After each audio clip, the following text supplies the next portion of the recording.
¿Sí? ¿Funciona? Va.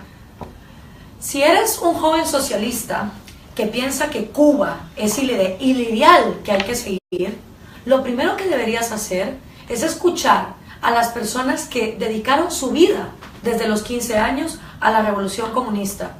Pues hoy te traigo ese honor y privilegio.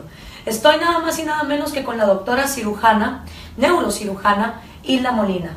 Hilda, desde sus 15 años, dedicó su vida a la revolución comunista cubana y fue parte de esta revolución durante 35 años. Ella, al igual que mi tía abuela y muchísimos jóvenes, renunciaron a una vida mejor porque pensaron que esa revolución iba a traer justicia, iba a traer paz.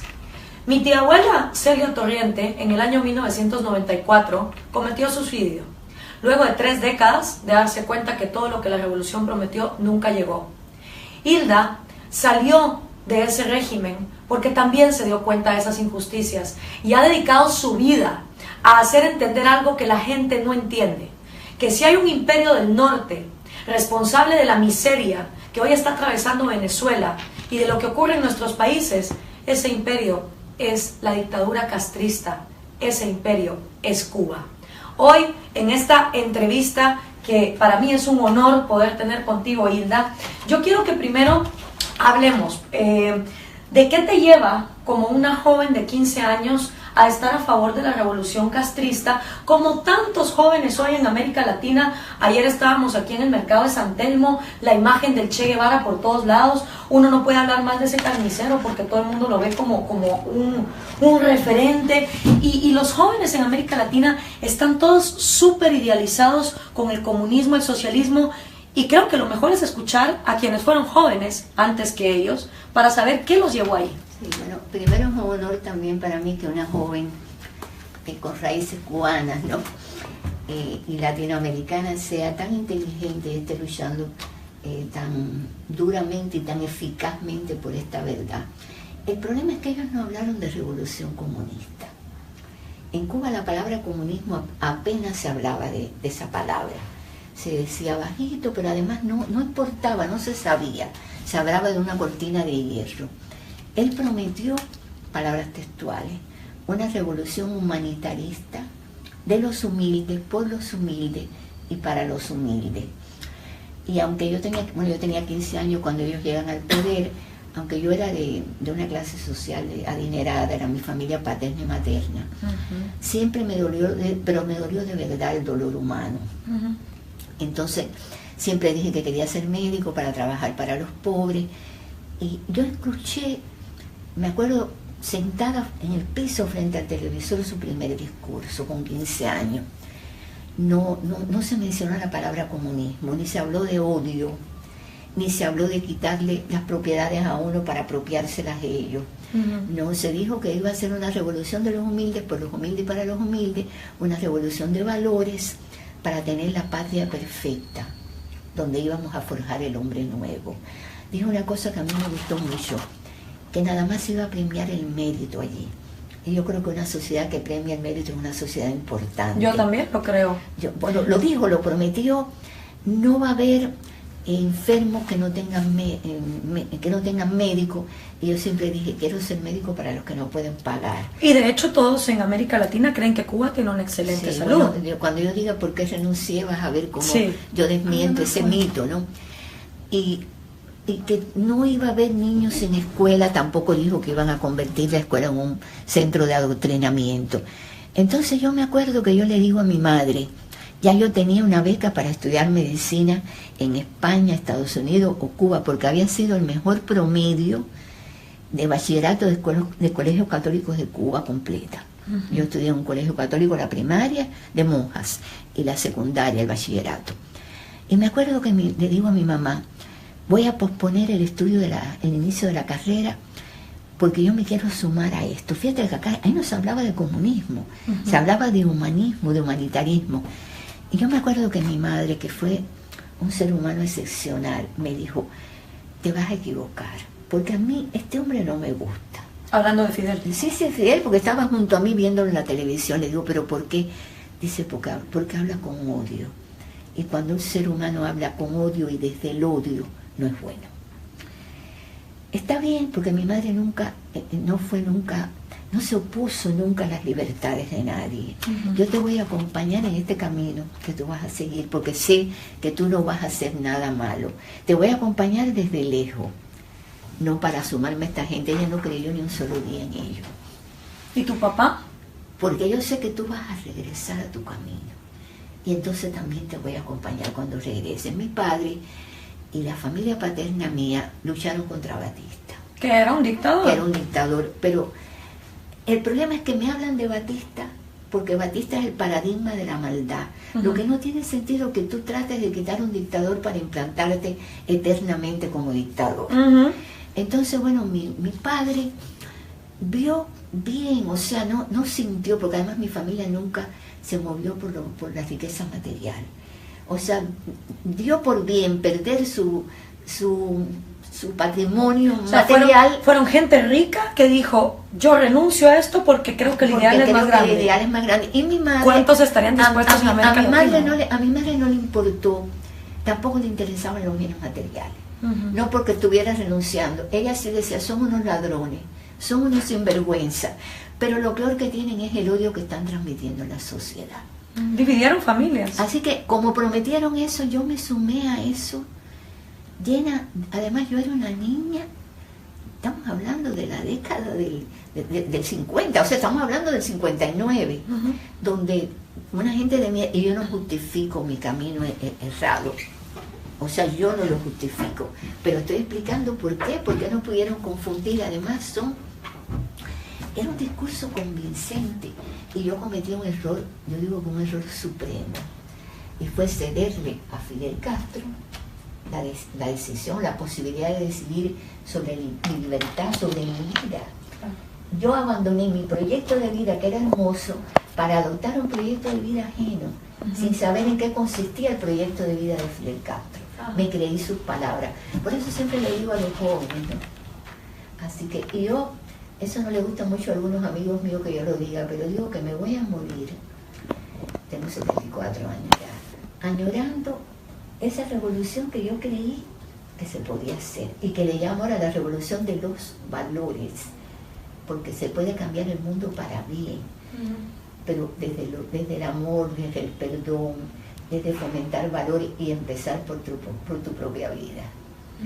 O sea, eso se lo estoy transmitiendo a los jóvenes, por eso te quiero explicar, no sé si lo he hecho claramente, por qué yo me sumé a eso. Y como muchísimos lo hicieron, y de todas maneras, en ese momento no había habido un experimento similar en América Latina. No había. Y hoy por hoy, en el 2017, viendo el fracaso que es Cuba, donde la gente es esclava, viendo el fracaso que es Venezuela, hay jóvenes que siguen siendo socialistas y que siguen entregándole sus propios proyectos de vida, apartándose de eso para seguir Mesías. Quiero que te diga una cosa, porque después tú verás que en el transcurso de la entrevista que Fidel Castro conversa mucho conmigo. Sí. Era visitante asiduo del centro. Sí. Él me dijo a mí un día, que a mí me sorprendió cuando me lo dijo, él iba a hablar de ciencia, hablaba de todo, y me dice un día, no creas nunca en ideologías ajenas.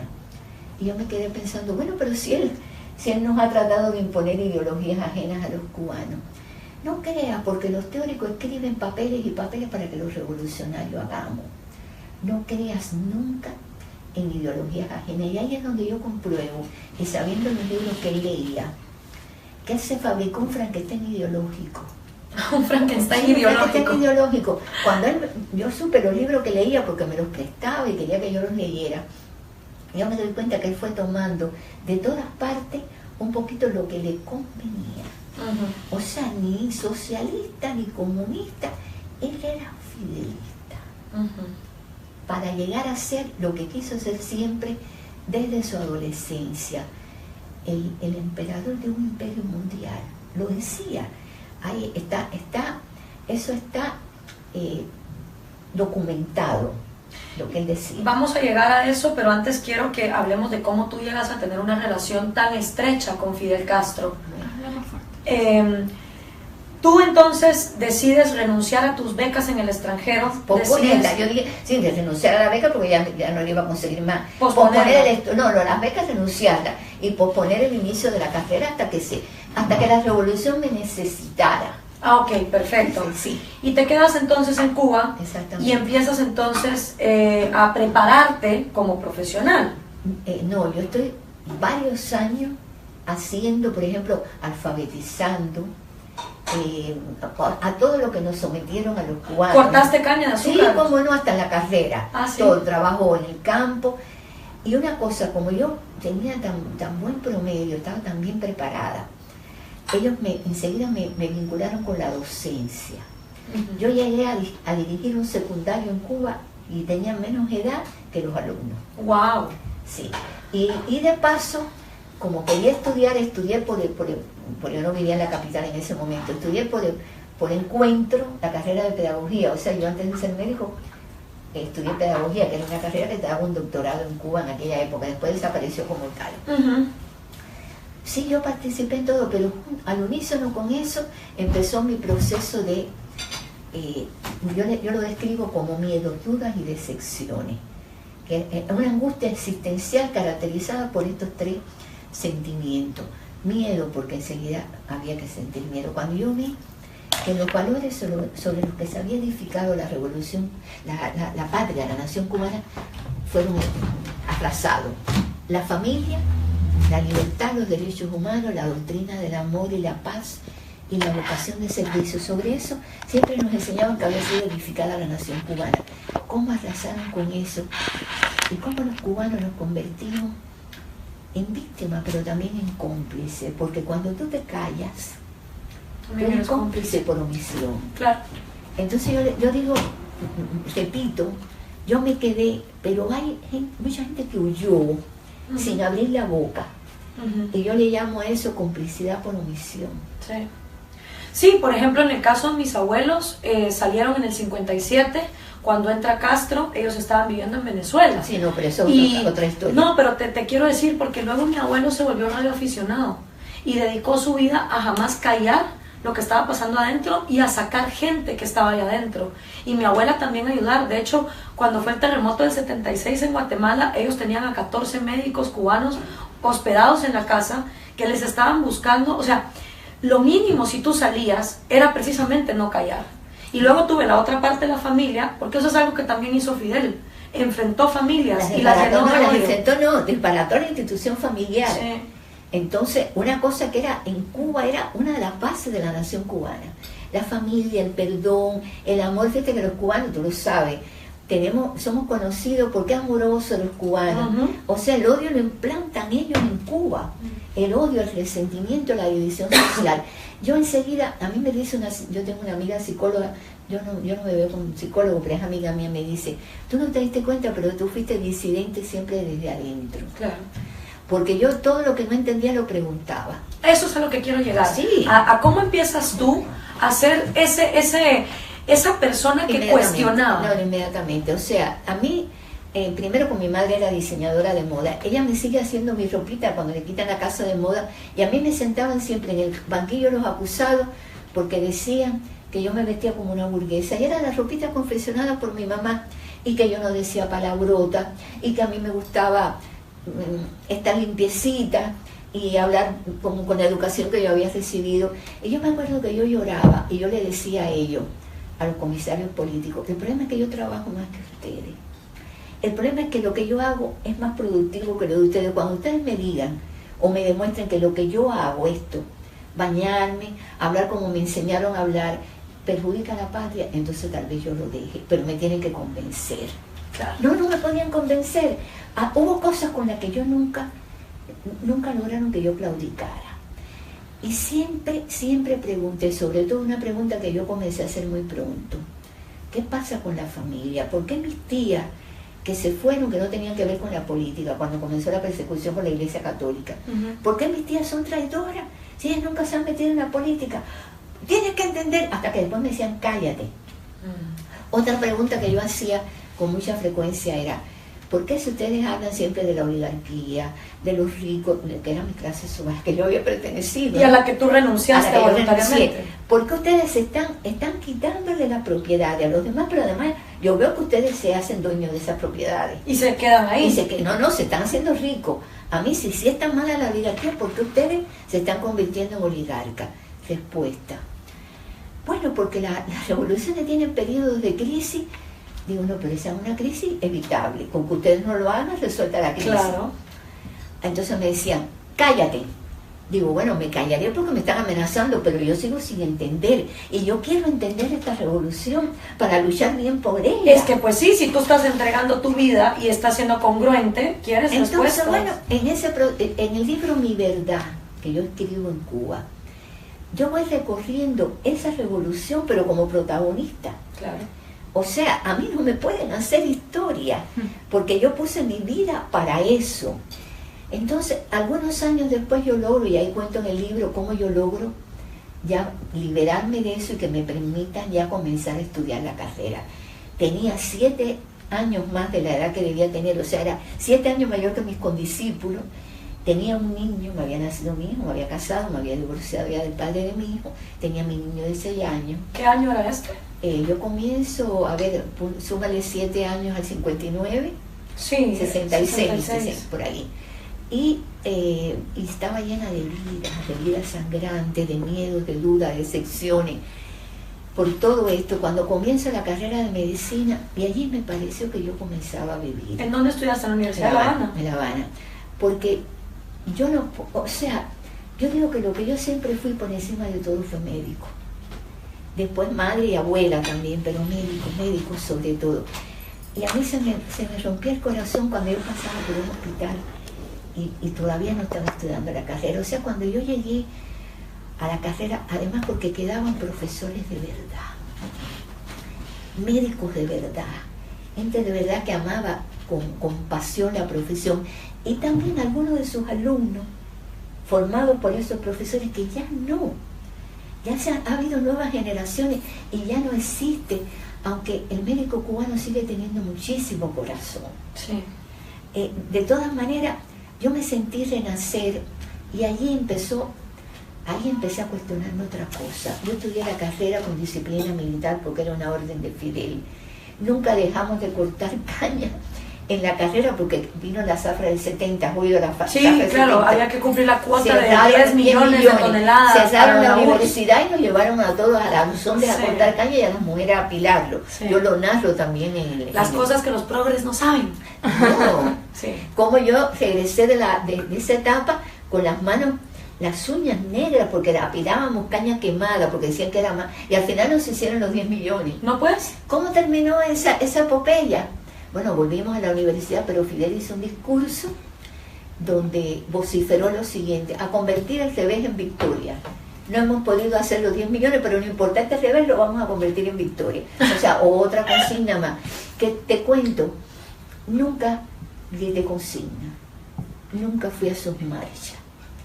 Al trabajo del campo porque pensaba, después me di cuenta que era inútil, que echábamos a perder los campos. Claro. Pero bueno, había que ir. Pero bueno, yo no fui de ese tipo de... Mi problema era trabajar.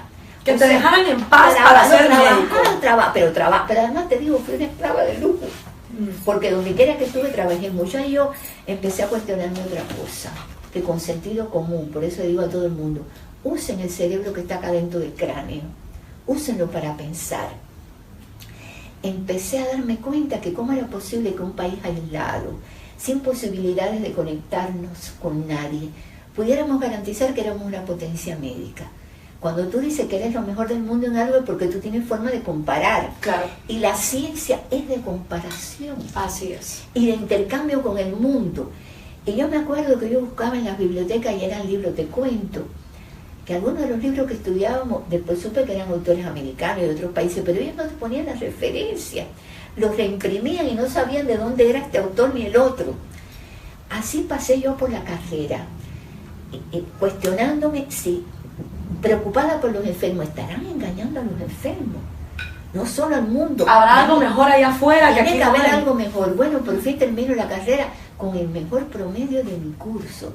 Nos graduamos 1027. yo leí el juramento, todo eso que se hace, los mejores. ¿Tú fuiste la mejor en 2027? En 2027, wow. La mejor. A pesar de que tenía 7 años más que mis condiscípulos.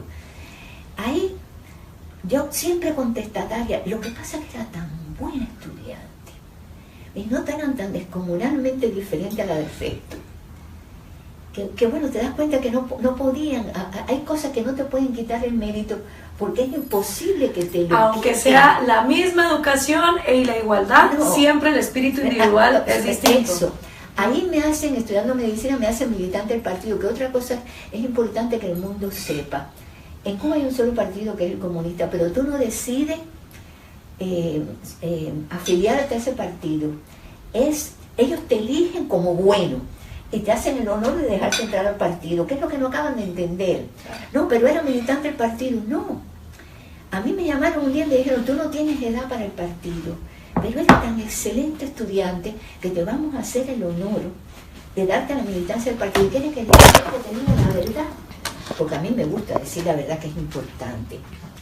Yo tenía miedo, dudas y decepciones, cada vez me decepcionaba más, pero yo me sentía honrada, porque me estaban dando un reconocimiento, me decían que yo era de lo mejor de la sociedad.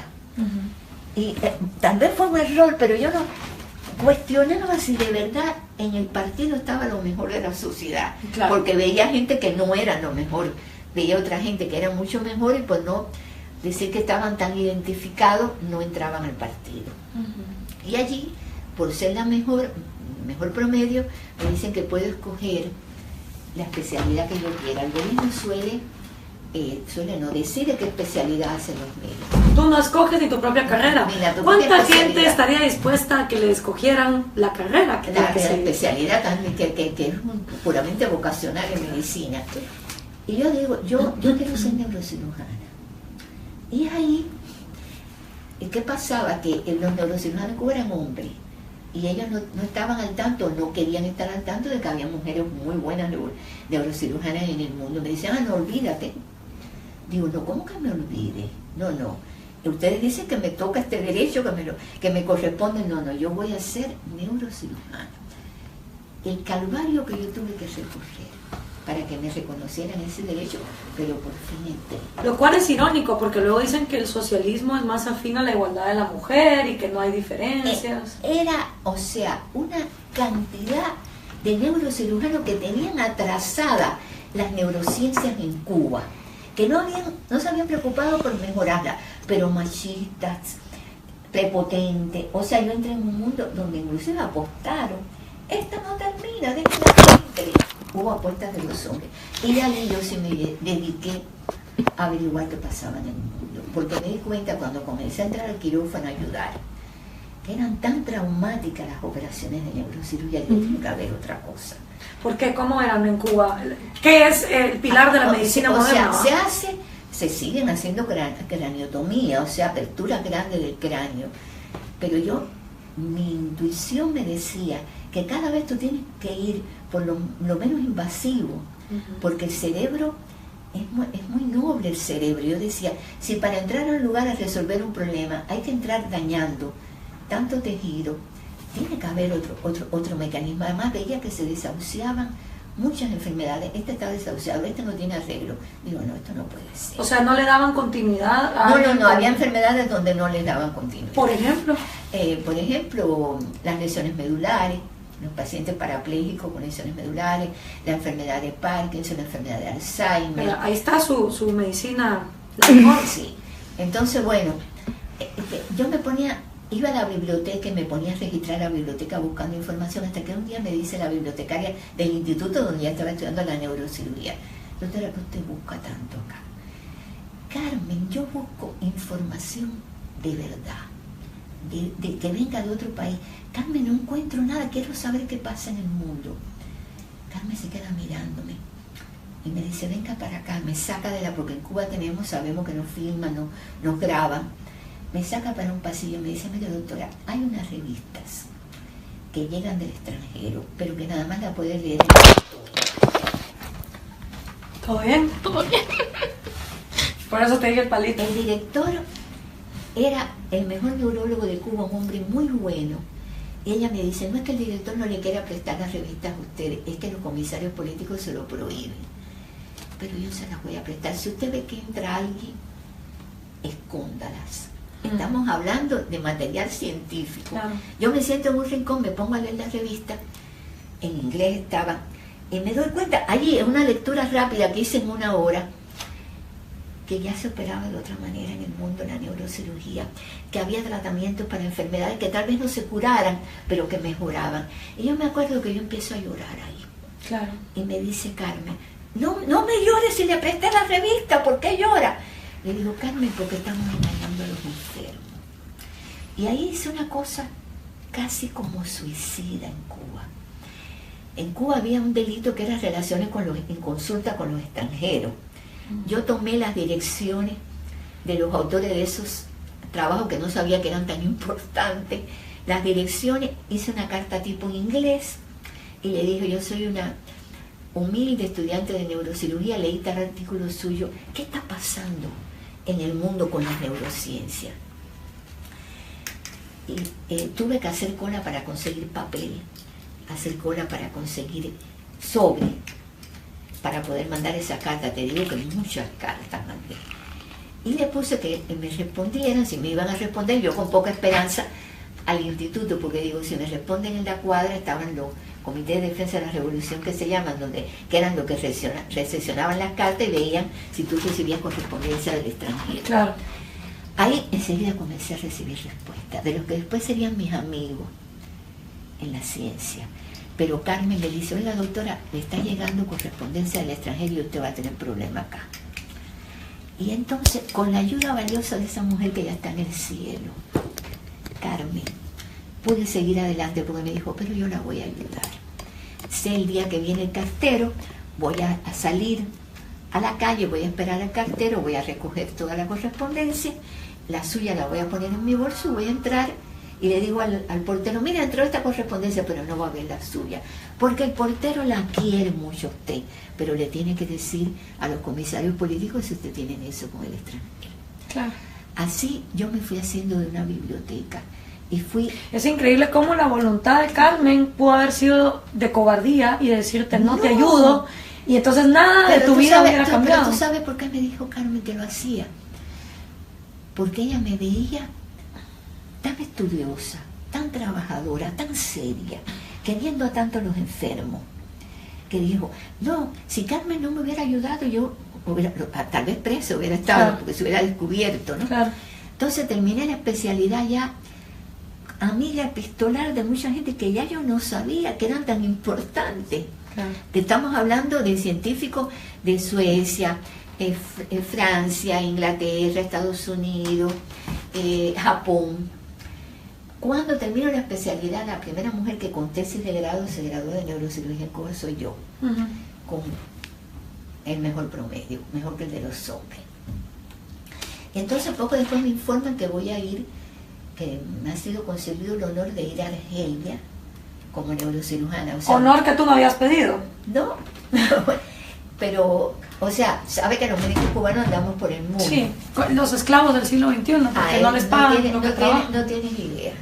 O sea, yo ya muy decepcionada, mi decepción final es en Argelia. ¿En qué año fue esto? Estamos hablando, esto fue en el año 79-80, que me dan la información que ya voy a Argelia. Y porque esto es para que los que nos están viendo vean cómo realmente una persona dedica su vida, o sea, desde los 15 años, ¿no? Nos sacaron de Cuba en el 30 de diciembre, que yo ahí cuestioné por qué no nos dejaban recibir el año con la familia. No, porque hay un terremoto en Argelia. Mentira, había habido un terremoto, pero antes, no en ese momento que ameritara. Capítulo 10 de mi libro, de verdad, que se llama El Mostalán en Argelia, donde yo cuento cómo nos llevan acompañados de comisarios políticos, cómo pasamos trabajo hasta en el viaje.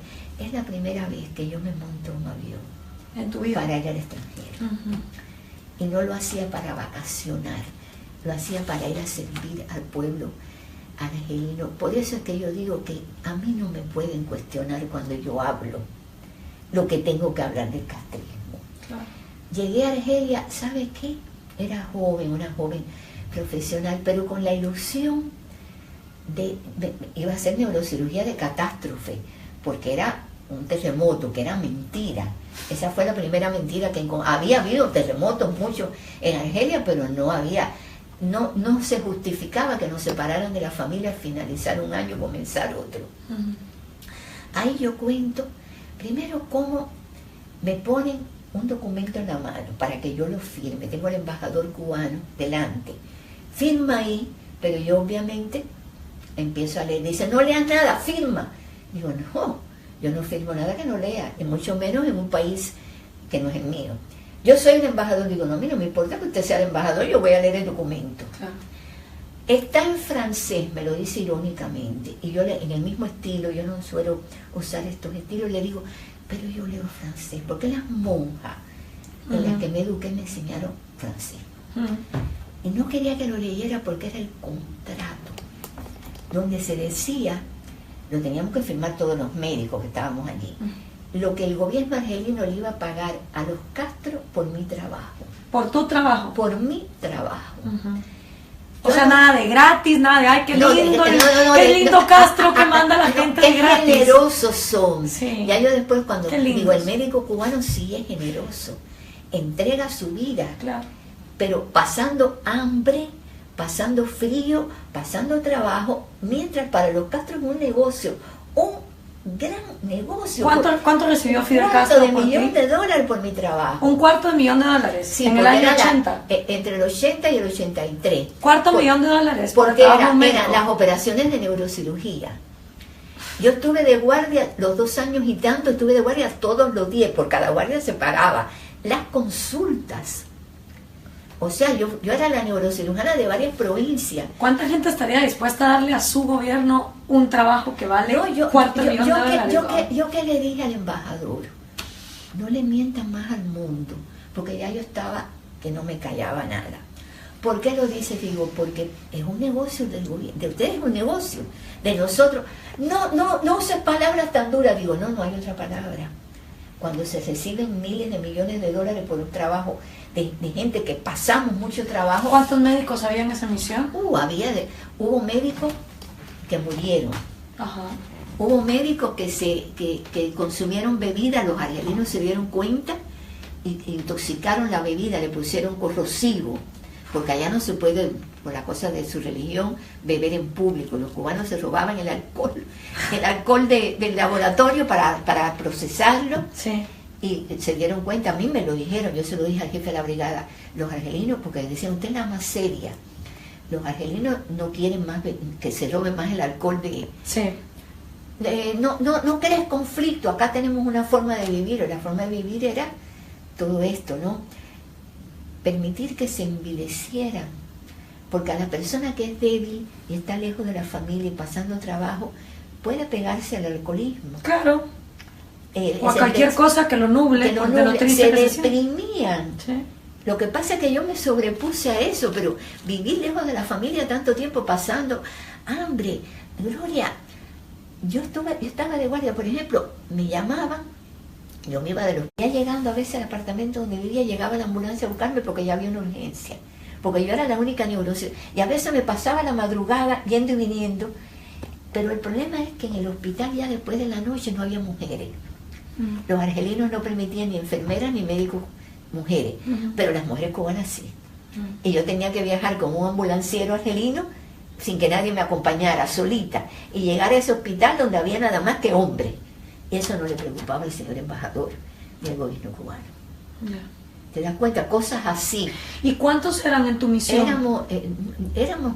Yo creo que éramos en general en Argelia, éramos cerca de 40. O sea que 40 estamos hablando de a $500,000 por cada uno. No, depende de la especialidad. No, todas las especialidades no cobraban lo mismo. Igual, no. Claro. No, pero ¿qué o pasa? sea, tú eras un bien más asequible para el régimen. Dar... El sistema de precios sí funcionaba ahí. No, pero espérate, te voy a dar se calcula que por lo que ellos le llaman mano de obra esclava, pero ellos le llaman servicios, prestación de servicios en el exterior, una palabra de eso, un invento. Sí. Se calcula que está en 10.000 o 11.000 millones de dólares al año limpio. Wow. Raúl Castro reconoció hace poco, o sea, es una de las principales fuentes, junto con las remesas familiares y el turismo, de ingreso a la familia Castro. a la familia Castro. Sí, porque ellos se quedan con el 90% de todo, eso acuérdense. Bueno, en el caso nuestro se quedaban con todo. O sea, nosotros nunca nos dieron, y yo le dije al embajador, yo no quiero que me dé los dólares, yo quiero que el mundo sepa la verdad. Yo no quiero los dólares, quiero que sepa que los cubanos, los médicos cubanos sí hacemos este esfuerzo, ¿no? Entonces allí sí me fue muy útil también, yo pude ayudar mucho al pueblo argelino, trabajé mucho. Y ¿para qué me sirvió también? Le avisé a los científicos que me escribieran a Argelia. Ah, porque estabas más libre. Más libre. Y entonces yo regresé de Argelia con valijas llenas de libros y además con el compromiso de ellos de hacer un centro en Cuba. Un centro de neurociencia. De neurociencia. Yo quería, yo estaba formada en Cuba, o sea, sin saber nada de esto moderno, de esto nuevo, que yo quería un centro donde la mejor neurocirugía, la mejor neurología, la mejor neurorehabilitación y todas las ramas de las neurociencias estuvieran en ese centro, que no estaban todas concentradas en los mismos países. Por ejemplo, la neurocirugía mejor estaba en Estados Unidos y Japón, y la neurología estaba en otros países, pero yo había logrado ya decir... Ya sabías que era lo mejor de cada lado. Y decirle, unos conocían a los otros. Sí. Y le llamó la atención que alguien, ellos después me dijeron, nosotros creíamos que tú tenías un nivel de decisión en Cuba cuando nos estabas proponiendo eso, ¿no? Claro. Y la estrategia, si yo puse algo fue la estrategia. Regresé a Cuba totalmente decepcionada por esto que vi, por lo que pasábamos, por ver lo que hacían con los médicos. Ni siquiera conmigo, con mis compatriotas. A mí no lograron envilecerme. Pero hay algunos, porque yo no sé si Dios me ayudó, mi madre rezando. Y a veces uno saca una fuerza donde cree que no la tiene, para que no te doblegue en el espíritu, no te enferme más de lo que estamos los cubanos. Y dije, bueno, ahora solo me queda, acá se dice en Argentina, blanquear lo que estoy haciendo, decir que estoy en contacto con estos científicos, porque para que esto marche tiene que saberse la verdad. Claro. Además yo me senté y diseñé ese centro. Lo diseñé como hubiera diseñado un segundo hijo. ¿En La Habana? En La Habana, sí. Ya yo tenía, por concurso, había ganado una plaza por concurso científico para trabajar en el mismo instituto donde me había formado, que era el mejor centro de neurociencia de Cuba. Y ya era en ese momento subdirectora del instituto. Todo por concurso. En ese momento tenían en cuenta la confiabilidad política que le llamaban, pero el concurso científico, el aval científico era importante también, ya no lo tienen tanto en cuenta. Entonces me senté, hice un informe, yo estoy relacionada con esto. Y acá le adjunté el diseño del centro que se va a hacer. Es un centro que ellos lo van a poner todo, la infraestructura, los conocimientos, los equipos y la formación de los jóvenes. Ahí me dediqué. O sea, el castrismo no tenía que hacer nada más que aprobar. El edificio. Okay. Y ahí me dediqué a captar jóvenes talentos que estuvieran interesados en esta cosa nueva, ya formados como médicos y algunos como especialistas. Pero, o sea, hacíamos reuniones. Yo decía, si ustedes los descubren leyendo esto, la culpa es mía. Yo soy la culpable, era leyendo los libros que yo tenía. Bueno, yo creo que encajonaron ese informe. Y unos meses después, un buen día me fueron a buscar al instituto unos señores muy amenazantes que yo tenía que ir porque el comandante quería hablar conmigo. Yo jamás en mi vida había visto a Fidel Castro personalmente y me acuerdo que le dije, yo estaba absorta en mi trabajo, le dije, ¿qué comandante? El comandante en jefe, ¿cómo? Y me llevaron y yo iba muerta de miedo. ¿Por qué? Porque dije, se descubrió, vieron el informe, sabe Dios lo que piensa, y yo no pensé en mí, pensé en mi hijo, que ya era un adulto, médico, especialista y médico de ese centro. ¿En qué año fue médico esto? Esto estamos hablando del año 86. 86. Estaba estudiando la especialidad. Bueno, y de pronto llegó, no fue al Palacio de la Revolución que le llaman, era el centro de convenciones donde estaba él hablando con mucha prensa. Hay una foto mía donde él me tiene el brazo por arriba, él está joven y yo estaba más joven y yo estoy joven.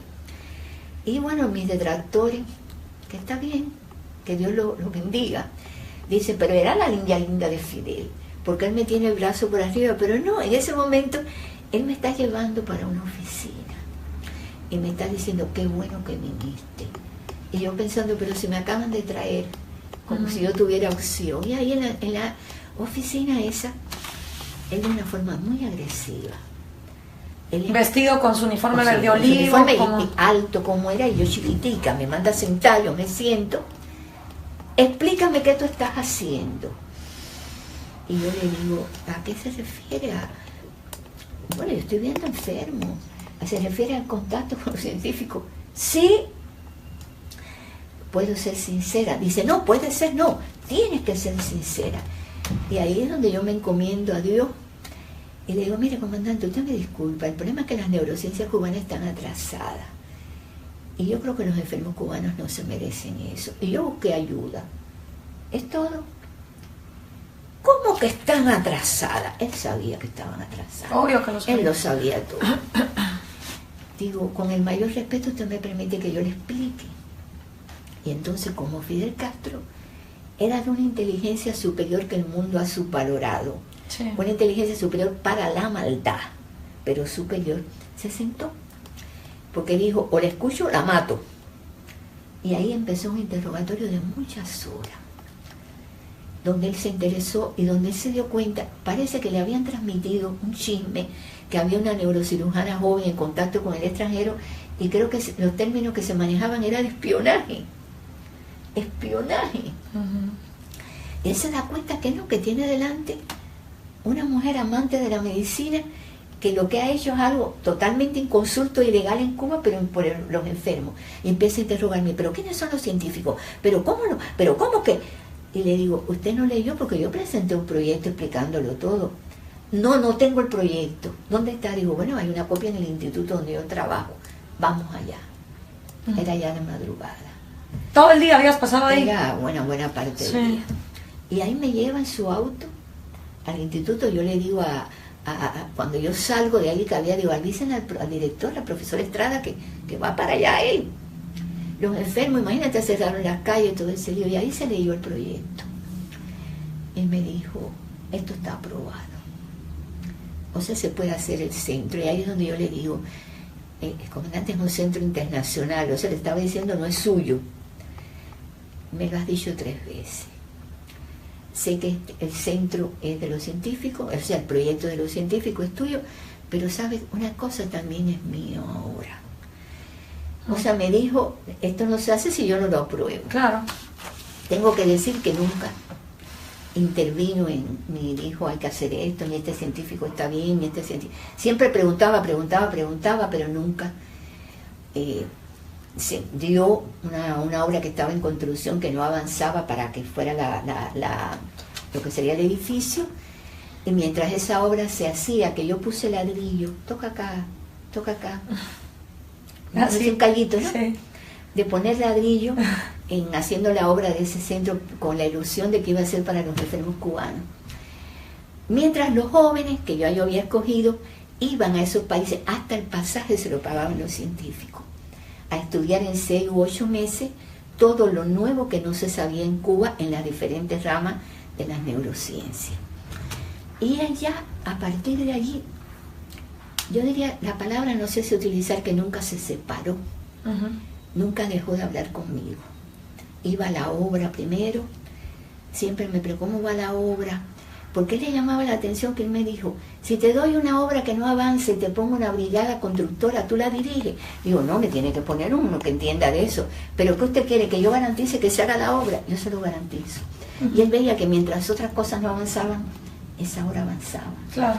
Y ya yo era amiga de los constructores, y yo ponía ladrillos con ellos. El sueño de todo progre, que Fidel Castro te respete, te pide tu consulta, te pida un consejo, o sea, él al final te tenía admiración. Me admiraba, pero yo te voy a decir, porque después, cuando él estigmatizaba a sus ministros, y los agredía, me ponía de ejemplo, yo le decía con suavidad, pero déjelos pensar.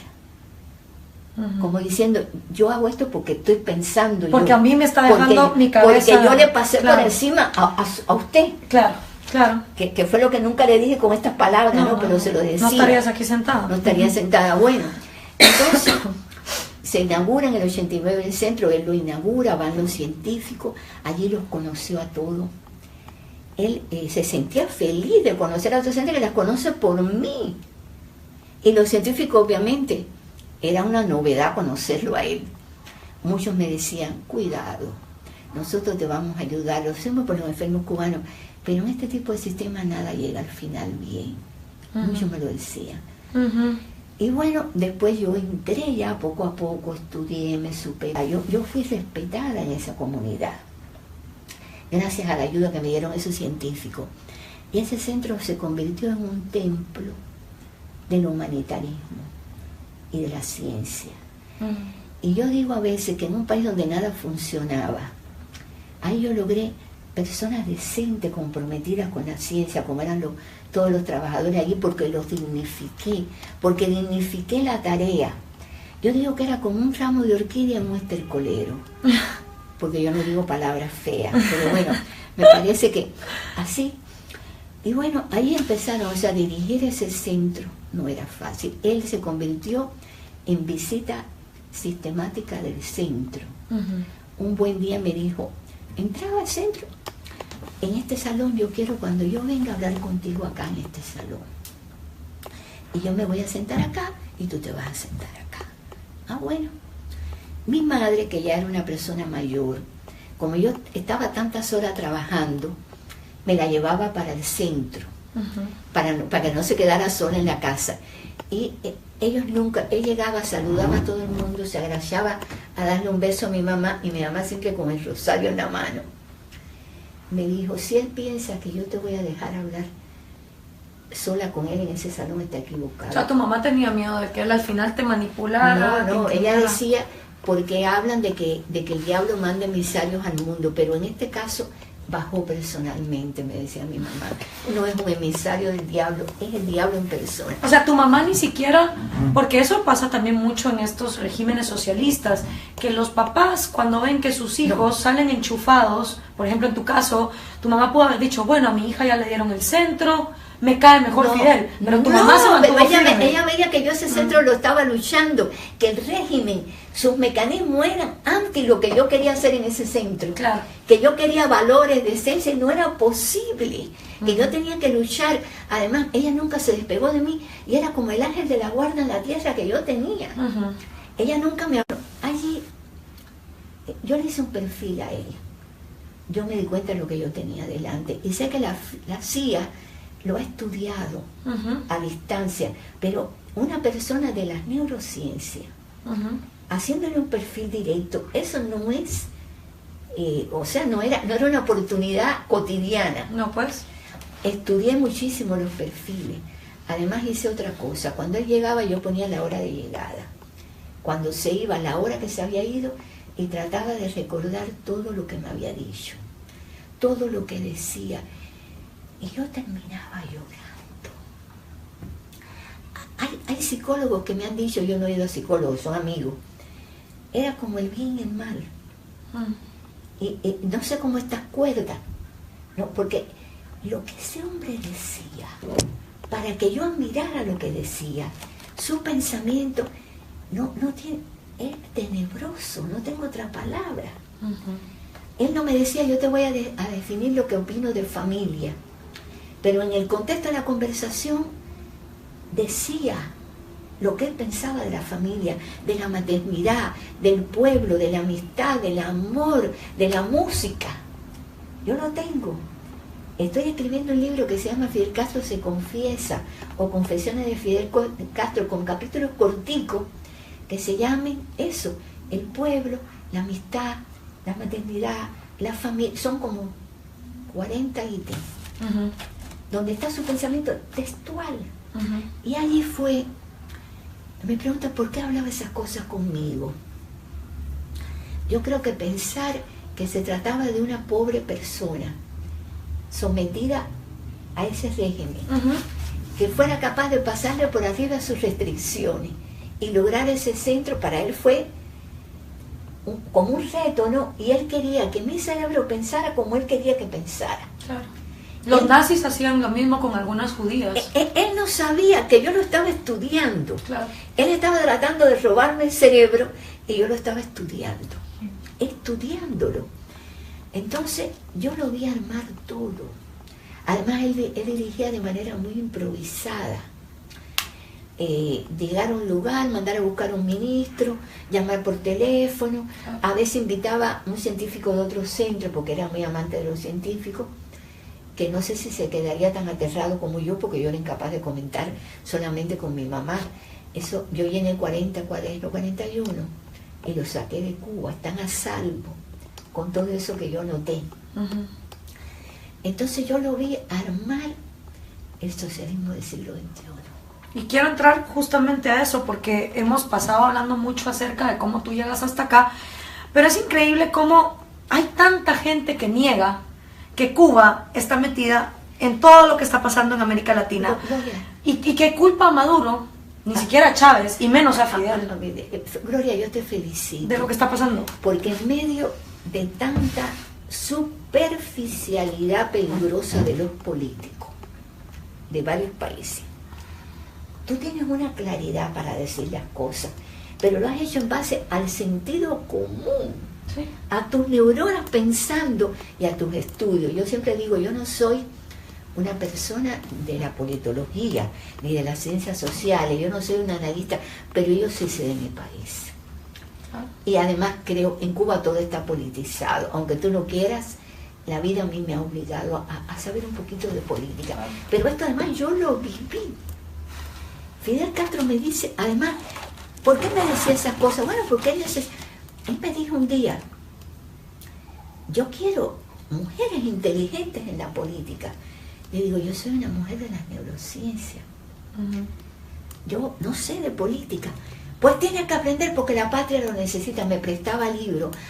Y yo le dije, comandante, si yo me leo todo esto, yo no puedo leer neurociencia, yo tengo que estudiar, yo tengo que dirigir este centro, yo voy a congresos, yo presento trabajo, yo doy charlas científicas, y voy a congreso. Me dice, sí, tienes que hacer un esfuerzo, tú puedes. Y bueno, yo veía los libros y ahí es donde me doy cuenta que su ideología no, es una ideología que él se fabricó, igual que su personalidad. Él se fabricó un Frankenstein de su personalidad, donde fue tomando de acá y de allá porque él odiaba al Fidel Castro humano que él era, porque el ser humano tiene limitaciones, y él quería ser un dios. Igual se fabricó un Frankenstein ideológico, tomando de acá, de allá, de este, del otro, desde la historia antigua, fue tomando personajes. Me dice un día, entre las cosas que me dice, todo está recogido, lo tengo todo anotado, pero me interesa mucho esto, porque los políticos no es solamente que no me entienden, que muchos me discuten, estás equivocada. Sí. Cuba ya va por el camino de la libertad. Y aquí quiero solo hacer un paréntesis. Los venezolanos que ahora están frustrados en el exilio, en Argentina, en Guatemala, en México, llegan conmigo y me dicen, Gloria, ¿cómo yo convenzo a los argentinos, a los brasileños, a los guatemaltecos que el socialismo viene? Y les digo, ajá. No, ¿y qué hacías tú con los cubanos en el año 98 cuando te dijeron, ojo con Chávez, esto va para allá?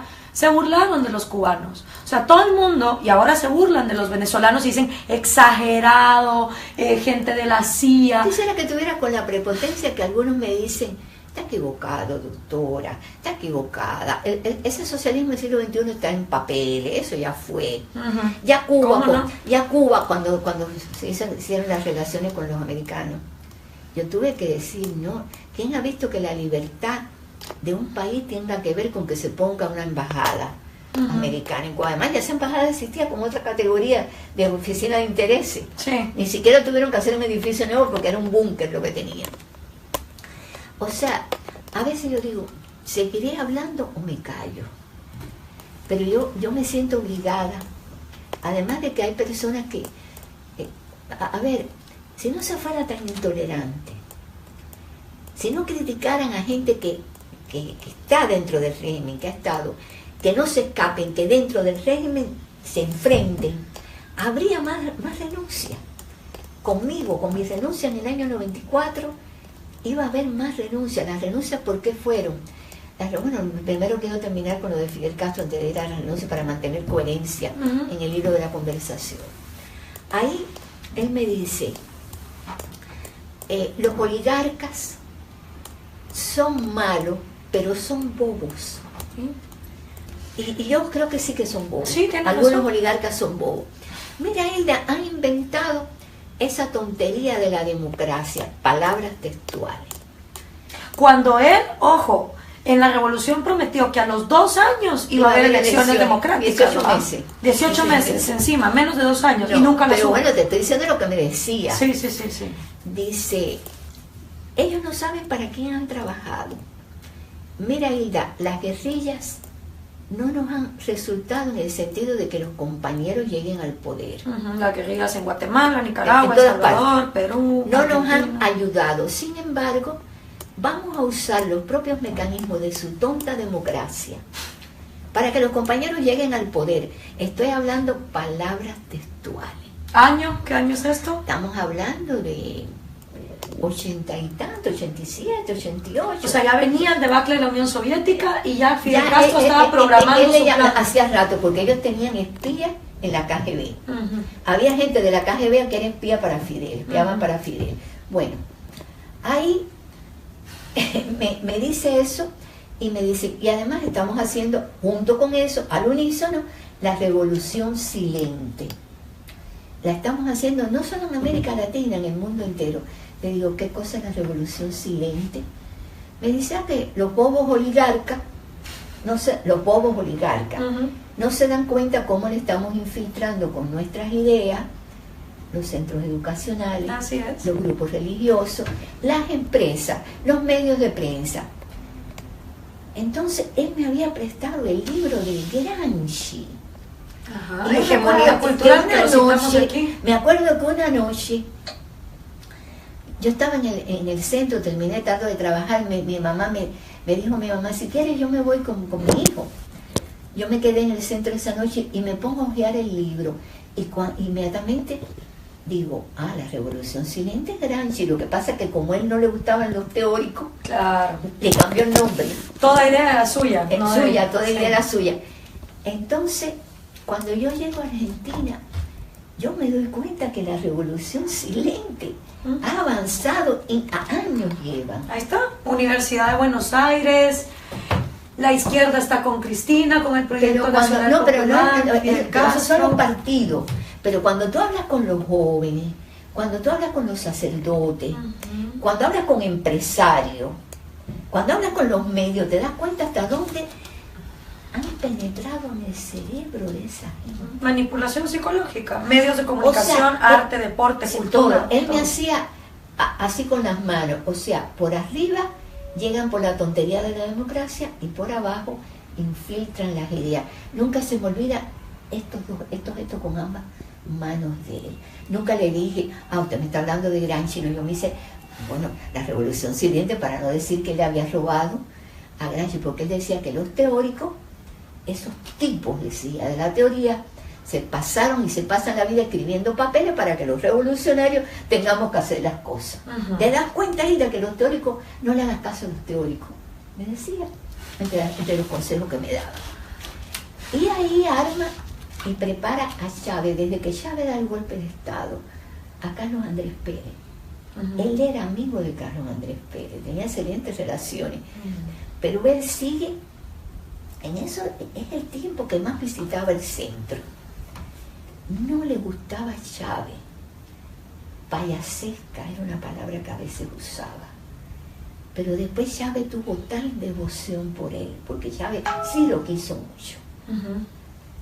Payasesca, pero además era el dinero de Venezuela. Si él lograba El petróleo, claro. poner su primer enclave en Venezuela, lo tenía todo resuelto. Muy triste cuando Chávez va preso por el golpe de Estado. En el 92. En el 92, pero él oye el discurso. Chávez hizo un discurso muy apasionado antes de entrar a la cárcel. Y él lo oyó, yo lo oí también. Y se pone tan dichoso que Chávez es indultado en el 94 por Rafael Caldera. Ujú. Inmediatamente preparó, fue todo un montaje para hacer viajar a Chávez en el año 1994 a Cuba.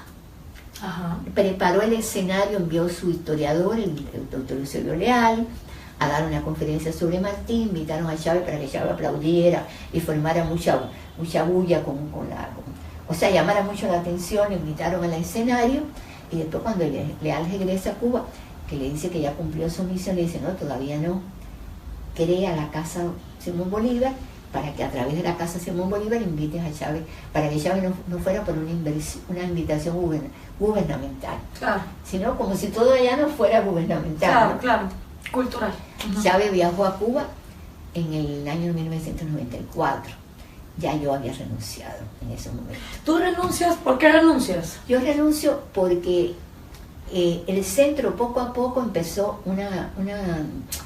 hay que entender lo que es ese ambiente. Empezó sobre mí un ambiente mafioso para que el centro priorizara extranjeros y no cubanos. ¿Qué es lo que nadie entiende cuando hablan de la salud cubana? Entonces, primero el ministro me pide 10 camas, eran 156 camas, 10 para cubanos, 146 para cubanos y 10 para extranjeros pobres, me dice. Digo, no, pero mire, usted me disculpa, pero los extranjeros mejor que se vean en sus países, porque este centro es Para cubanos. muy complicado y es para cubanos. Bueno, pero es generosidad. Bueno, 10 camas para... De verdad fueron gente pobre, pero ya poco después me dice que esas camas tienen que ir extranjeros que paguen. Entonces ahí yo le digo, las camas esas van a ser un negocio para ustedes. No seas tan dura. Digo, no, yo no tengo otra palabra. Cuando el capitalismo entra en el comunismo no es que Yo sea no duro. tengo otra palabra. No, porque el dinero que eso dé será para obras sociales. Digo, no, espérese un momento. Una obra social es este centro. Claro. Porque es para los enfermos. Bueno, es perfecto. 10 camas para extranjeros. Pusieron una oficina para cobrar a esas 10 camas.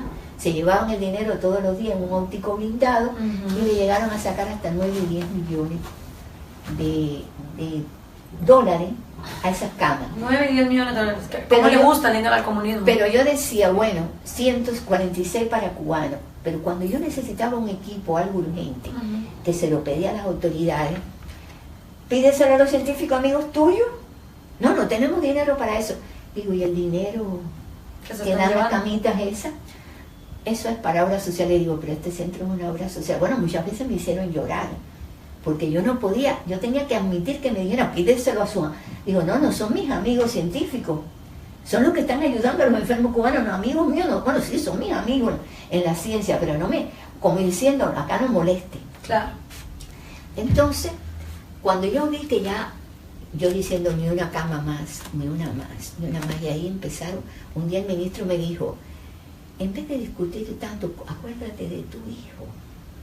Como diciendo, cuidadito y seguir molestando. Si sigues molestando. Mi hijo ya era médico de ese centro, ahí temblé. Entonces, en una de las visitas que le hace, yo le digo, comandante, nunca yo le había dado queja. ¿Quieren dolarizar el centro? Porque usted sabe que yo no voy a permitir eso. No, claro, no lo permitas, me dice. Digo, no, yo llevo un año luchando, pero yo no...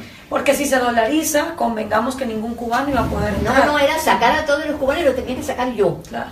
Yo que era la directora, ¿te das cuenta? La madre de ese centro. Sí. La que le había regalado eso al pueblo, a los enfermos cubanos. Sí. Tenía que cometer la infamia. Yo le digo, Cuando la revolución se suponía era porque los cubanos iban a estar de los mejor. humildes, por los humildes, Sí, para los humildes. así, sí. Yo le llamaba un crimen de lesa patria, ¿sabe? Lo dije al ministro. Entonces me dijo, no lo permita. Digo, mire, la verdad que yo llevo un año luchando contra esto, pero ya yo no puedo. Yo nunca le he pedido nada a usted.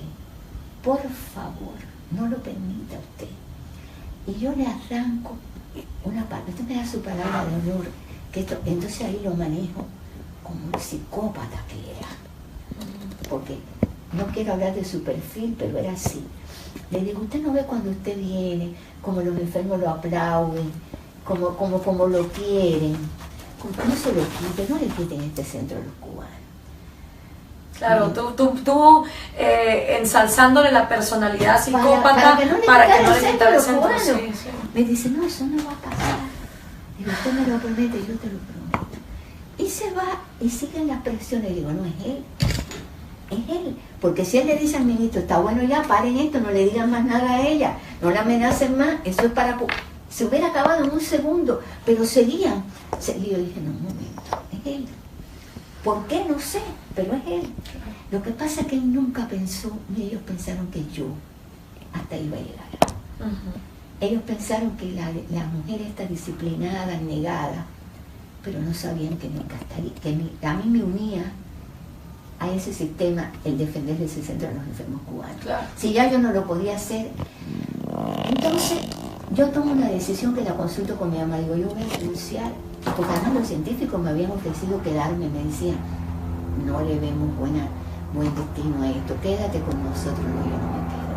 Si algún día yo me desvinculo, es rompiendo. Y bueno, primero traté de que mi hijo se fuera a uno de esos estudios que le daban los científicos para que no lo sorprendiera en Cuba mi renuncia, porque si me lo hubieran matado. Claro. Y ahí renuncié. Y ahí renunciaste. Y me declararon traidora a la patria. Claro. Y Fidel Castro decidió que no me pusieran. Fidel Castro no lo podía creer. Nunca habló conmigo más. Pero sé que eso lo desestabilizó. No lo podía creer. ¿Por qué crees que no te mató? Bueno, él dijo, porque eso yo tengo amigos no trataron de matarme. Me trataron de provocar varios accidentes de tránsito, que por eso ¿Cómo mataron a Osvaldo Payá? Sí. Juan Camilo mi hijo me dijo, no manejes más. Y una noche yo siento que me tocan en el apartamento, y era una gente importante de adentro, que venía con una buenita y me dice, Hilda, no te dejes anestesiar nunca, por favor. ¿Por qué? No, me tengo que ir, que sabes que me matan. Jamás. Si te tienes que sacar una muela sin anestesia, no, me van a matar con una anestesia. Mira, Gloria, yo salí una mañana a una reunión de disidencia, porque después de pedir perdón a la disidencia a través de Gustavo Arcos Beno, un emblemático disidente ya fallecido, entré a la disidencia. Me atacó un grupo paramilitar de eso, de lo que hacen respuestas rápidas. Los vi venir y me fracturaron el arco superciliar, me golpearon, y yo aparecí tendida en el suelo llena de... Y esta muñeca se complicó, hizo una complicación de sudez, yo tengo un dolor crónico. Yo nunca lo digo ni la muestro, porque a mí no me gusta victimizarme. Pero como están oyendo los jóvenes de tantas partes del mundo, para que lo sepan. Claro. Yo lo único que hice fue, por razones éticas, decir, yo estoy acá porque este centro es para los enfermos cubanos, no puede ser, me voy, se acabó, pero además no me escapo, les voy a decir acá adentro lo que yo pienso. Claro, tú no te fuiste, tú dijiste, renuncio a esto, pero me voy a quedar desde adentro diciendo lo que está mal. Diciendo lo que está mal. Lo que se supone que en una democracia pasa, ¿verdad? ¿Cuántos progres estarían histéricos y no pueden salir a manifestar? Fidel Castro, la orden que dio fue, eso me lo dijeron la misma gente que me avisó de muchas cosas y que me sigue diciendo lo que está pasando allá. No la pongan detrás de las rejas, porque es muy conocida, tiene 50 años ya. Eso es lo que más miedo le tiene. Es muy conocida por los científicos. ¿Qué lío van a armar? Pero no se preocupen, que yo le voy a armar una cárcel especial para ella. Ella se va a arrepentir. Porque yo le dije al ministro, dígale a Fidel Castro de parte mía que no me voy a callar. Porque tú eres agente de la CIA. Digo, no, yo soy la misma revolucionaria de los humildes, por los humildes, para los humildes. Lo que pasa es que ustedes son unos farsantes. Claro. Y unos mentirosos. Claro. Yo quiero esa revolución de los valores, de la decencia, del amor, del perdón. No quiero mentira, no quiero gente que se encaramen, se suban sobre los pobres para hacer su propio imperio, mientras se hacen millonarios. Entonces, cuando yo digo que el Estado Mayor del socialismo del siglo XXI está en Cuba, que implica terrorismo, narcotráfico, que se dirige desde Cuba, que tiene toda una estrategia, que incluye que cada país se desarrolle de acuerdo a las características del país y del líder que aparezca, porque Chávez salió con la tarea de encontrar multiplicadores. Claro. Aparte países. Porque él lo que necesita es plata, y el petróleo de Venezuela venía a ser una parte importante, y ahora van por el dinero de las drogas que pueda proveer las FARC. Exactamente, pero además de eso, también tienen delirio mesiánico. Fíjate que casi todos tienen adicción al poder, delirio mesiánico. Algunos aparecieron espontáneamente, otros los buscaron. Y porque en un país funcione con un poquitico más de equilibrio que en otro, no quiere decir que las estrategias sean las mismas. Lo que sucede es que depende también del individuo que lo está dirigiendo y de las características del país. Además, ¿qué pasa? Ellos, a ver, esta arremetida contra los oligarcas, como ellos le llamaban, que hicieron en Cuba inmediatamente, saben que les va a fracasar. O sea, la cosa es ir asociándose a algunos empresarios y quitando otras propiedades privadas. O sea, Fidel Castro fue mutando él mismo, que si Raúl es aperturista, no. Raúl no es aperturista, o sea, cada ser humano es diferente al otro, pero Fidel fue mutando. Fidel hizo todos los cambios en Cuba, sí. Todos. En el libro de Carlos Alberto Montaner y Plinio Apuleyo y Vargas Llosa está década por década, ¿sí?, cómo Fidel Castro fue cambiando la estrategia económica. Primero la expropiación, luego la caña, luego el turismo. Bueno, en la conferencia que yo doy, que se llama... Luego el petróleo, ahora las drogas. La verdad sobre la revolución cubana, yo hablo, digo, no digan más que Raúl es aperturista. Fidel mutó desde el principio.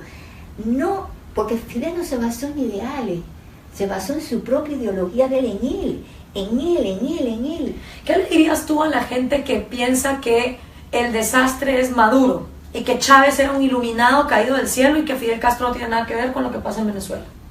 Bueno, yo le digo que a mí me consta que el Estado Mayor de esto está en Cuba, que sigue funcionando, que no importa que Fidel Castro haya muerto, que no importa que muera Raúl, que dicho sea de paso, yo nunca me alegré de la muerte de Fidel. Yo creo que el ser humano, que la muerte hay que respetarla, no estoy de acuerdo con que se celebre la muerte de nadie. ¿Qué pasa? Que esto está ya implantado. Es muy apetitoso, vamos a utilizar este sistema. Se le dice a estos con delirio mesiánico, tú llegas al poder, buscas la manera de destruir la república, de perpetuarte en el poder, te haces rico y divides la sociedad y logras todo lo que tú quieres. Y es un mal ejemplo para América Latina y para el mundo lo que ha dado Cuba. Yo les diría, ¿cómo van a criticar al alumno y a legitimar a la dictadura que hay en Cuba? Al maestro. Pero no se lo digo tanto a los jóvenes confundidos, se lo digo a los políticos. A mí me da vergüenza ajena cuando yo veo a un político con poder criticando a Maduro y preparando un viaje a Cuba. Por favor, Mariano Rajoy, que me perdone, yo no sé si es amigo de ustedes, Mariano Rajoy está recibiendo opositores venezolanos y ya están armando el viaje a Cuba. Estaba el canciller español en Cuba, claro, negociando con ese Estado Mayor hasta de Podemos, sí, hasta de Podemos, el movimiento ese que hay en España. Sí. Entonces yo digo, bueno, pero esta gente no tienen quien los instruya, no piensan que mientras legitimen a esta dictadura, a este Estado Mayor, allá hay bases terroristas, allá hay de todo, allá hay dinero sucio para financiar los cortes de calle. Pero es que no te escuchan. No te escuchan, Gloria. Yo creo que tú debes sentir igual que yo, que no te escuchan. Sí, es frustrante. O sea, y sobre todo el que no quiere ver la realidad, porque lo que yo respeto de ti, que es también lo que respeto de mi tía abuela, pues yo tengo sus cartas desde los 60 hasta que se suicidó en el 94, y tú vas viendo cómo la gente que genuinamente creyó en la revolución se iba decepcionando, porque la gente que es intelectualmente honesta, sí, cuando la realidad le demuestra una cosa que es distinta, abandona el fanatismo y dice, esto va mal. Tú usas tu cerebro. Claro, eso es lo que yo respeto de ti, lo que respeto de mi tía abuela, la que nunca conocí más que a través de cartas. Y es la gente que genuinamente dijo, ok, vamos por la revolución. Y al ver los negocios, la mafia, la corrupción, la agenda, dijo, no más, no participe más. Pero déjame añadir otra cosa. Sería bueno que lo vieran. Sí, cuéntame. A mí Fidel Castro me dijo, o sea, yo tengo todo escrito, toda la estructura de lo que es el socialismo del siglo XXI. El nombre lo escogió, se lo robó Fidel a Heinz Dieterich, que es el de la teoría del socialismo del siglo XXI, que es un sociólogo, politólogo, un sociólogo que es de origen alemán, pero vive en México. Le roba hasta el nombre. Se lo roba, le dice a Chávez que lo contrate de asesor para poderse robar el nombre. A ver, yo digo, le costará tanto trabajo darse cuenta que es obvio, que esto otro que pasa. Por ejemplo, se habla mucho de las relaciones de Chávez con Irán. Sí. Quien trae Irán a esta región es Fidel Castro. Sí. Amigo de la ayatollah Khomeini, Y a partir de allí, de todo lo que es el que derroca al Shah de Irán, Sí. y hace la República Islámica de Irán. Sí. Y a partir de Y allí, Ahmadinejad, ahí están los videos de Chávez dándole la bienvenida. él lo une con Chávez. Ujú. Es Fidel quien lo une con Chávez. Es Fidel. Es en Cuba. Sí. Ahí hay bases de terrorismo. Igual que el Foro de Sao Paulo, es Fidel con Lula da Silva. Bueno, es Fidel. Y él pone a Lula como si fuera... ¿Por qué? Porque él consideraba que el Partido de los Trabajadores de Brasil era más grande, más importante. Bueno, y eso de usar imágenes más atractivas y carismáticas desde que usó al Che y después lo dejó morir en Bolivia, no, pues. lo dejó O sea, morir, no. Le armaron una estrategia para que muriera.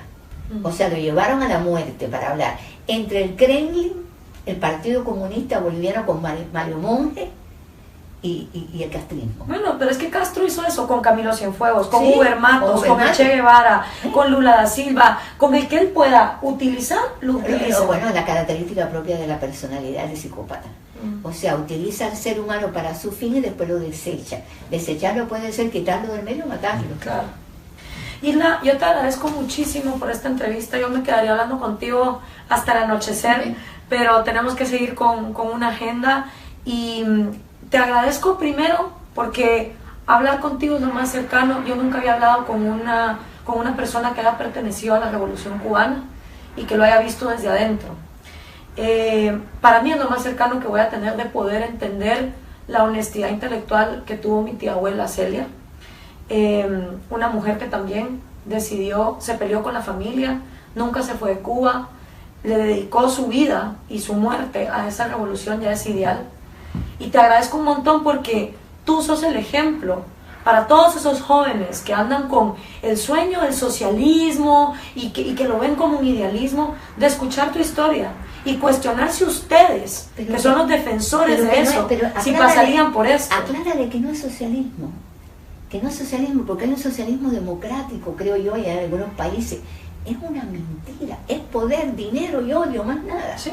Cuando tú pero que al final todo se vuelve ideología. Pero que al final todos se vuelven o sea, es muy poca la gente que revisa su camino, que es intelectualmente honesta y que dice, Poca. Esto no va a donde va. No, pero tú sabes una que porque es difícil. Es difícil. Yo sigo adelante porque yo quiero estar bien con mi conciencia. Y quiero, si puedo, ayudar un poco, pero es difícil. A veces yo digo, valdrá la pena que te ataquen por todos lados. Cuando yo veo un político prepotente que me dice, doctora, soy yo en la neurociencia, déjenme el análisis. Digo, no, yo no estoy analizando, yo estoy diciendo una verdad que me consta. Claro. Porque quiero ver si... Y yo sí te agradezco a ti. Y por favor, Gloria, ¿de qué manera? Yo creo que tenemos que tratar para que se potencien los mensajes. Yo estoy a disposición. Igualmente. Yo no manejo las redes sociales como tú. Pero por eso estamos haciendo esta entrevista. Pero yo además tengo muchísimo más de información, pero muchísimo más. Lo sé. Muchísimo más. No, lo sé, y es una información. Yo creo que si uno realmente quiere cambiar el mundo, siempre tiene que ir a buscar a los que fueron jóvenes antes que uno, para no cometer los errores que esos jóvenes cometieron y aprender de sus aciertos y sobre todo ser intelectualmente honesto. Así que gracias de verdad, Gilda, por haberme permitido entrevistarte, conocer tu historia como mujer, como médico, como revolucionaria, como una persona que revisó su ruta porque vio que la realidad era completamente en contra de lo que le habían vendido. Sí, ya yo sabía que era en contra de muchas cosas, pero llegar al extremo de decir esto es para los extranjeros y para nosotros ganar dólares, hasta ahí. Sí. Hasta ahí.